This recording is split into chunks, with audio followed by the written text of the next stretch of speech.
Coucou à tous, on se retrouve aujourd'hui pour une nouvelle vidéo. Donc on va s'attaquer aujourd'hui à la galette des rois poire choco. Donc on aura besoin d'un feuilletage, une crème d'amande au chocolat, des morceaux de poire, et voilà. Donc ici la veille j'ai réalisé un pâton de feuilletage que j'ai mis à 6 tours. Donc pour avoir le lien de la recette en vidéo, vous avez juste à cliquer en dessous de la vidéo en barre d'infos. Donc ici j'ai réalisé 500 g de farine pour mon feuilletage. Donc ici je le coupe en deux. Je commence à étaler ma première partie.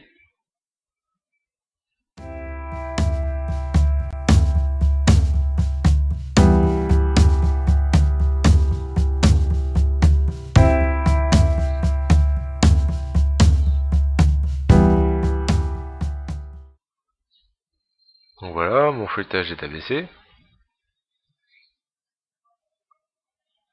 Je prends mon cercle de la taille de la galette que l'on désire avoir.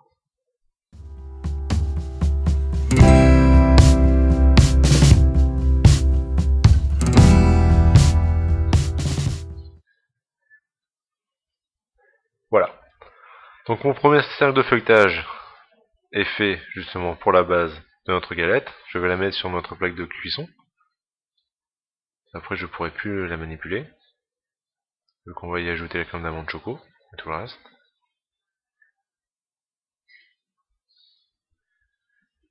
Donc ici j'ai réalisé une dorure. Donc une dorure avec un œuf, une pincée de sel que j'ai bien battu. On met la dorure à l'aide d'un pinceau très souple et on y met à peu près sur la largeur du pinceau entre 2 et 2 cm et demi à peu près.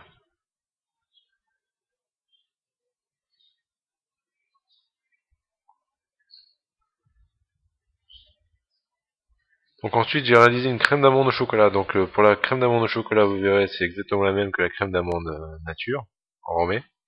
Sauf que à la place de la farine, j'y ai ajouté le cacao en poudre et à la place du rhum, j'y ai ajouté une liqueur de poire pour accentuer un petit peu le goût de la poire dans notre galette.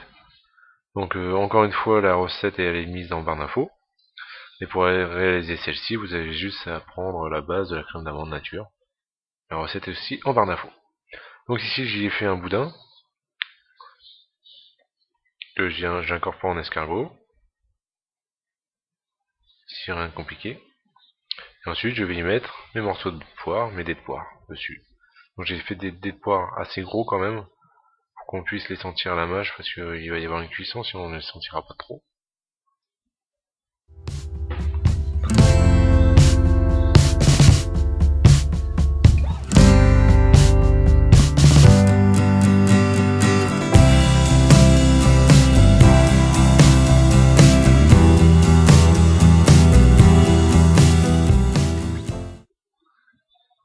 Donc les poires sont mises, on va pas oublier la fève surtout.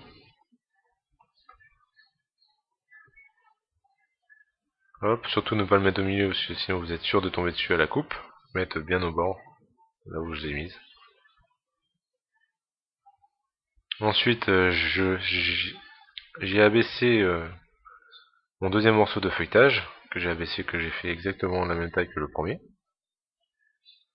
Je le pose sur ma galette. Ensuite je le soude bien sur la dorure.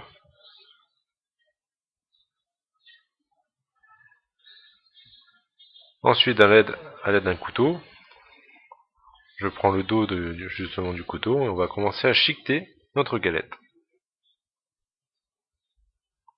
Donc ici je chiquete bien serré. Donc le fait de chiqueter notre galette va permettre de la souder entre, non seulement en plus de la dorure, va permettre de souder à l'aide du couteau.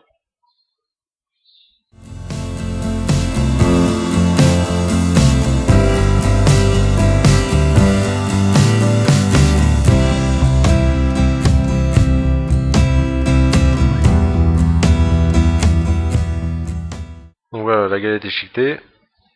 On va dorer le dessus de notre galette.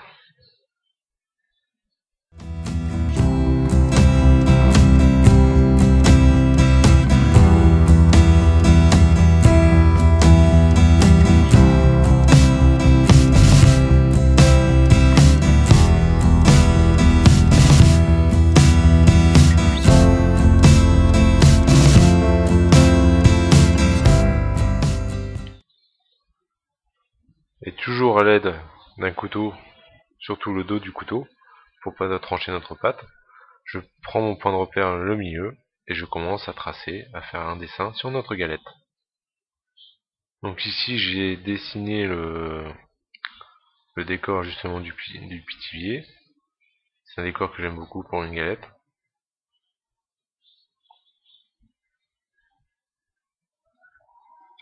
Il y a d'autres décors que vous pouvez réaliser. Vous pouvez justement, je vais mettre en barre d'infos justement les galettes des rois que j'ai déjà réalisées. La galette des rois à la crème d'amande, la crème à la poire et au chocolat tout simple, avec un feuilletage chocolat et tout ça. Toutes les vidéos seront en barre d'infos.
Donc voilà, notre galette est rayée.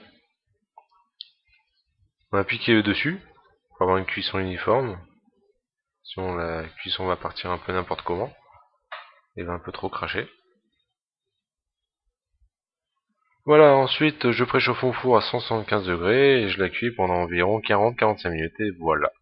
Notre galette est faite. Ici j'ai réalisé aussi un sirop à 30 vanillé que j'ai mis sur tout le dessus de la galette et voilà pourquoi nous avons une belle galette brillante. Et voilà, donc voilà, la recette est finie pour aujourd'hui. À bientôt pour une nouvelle vidéo. Bye.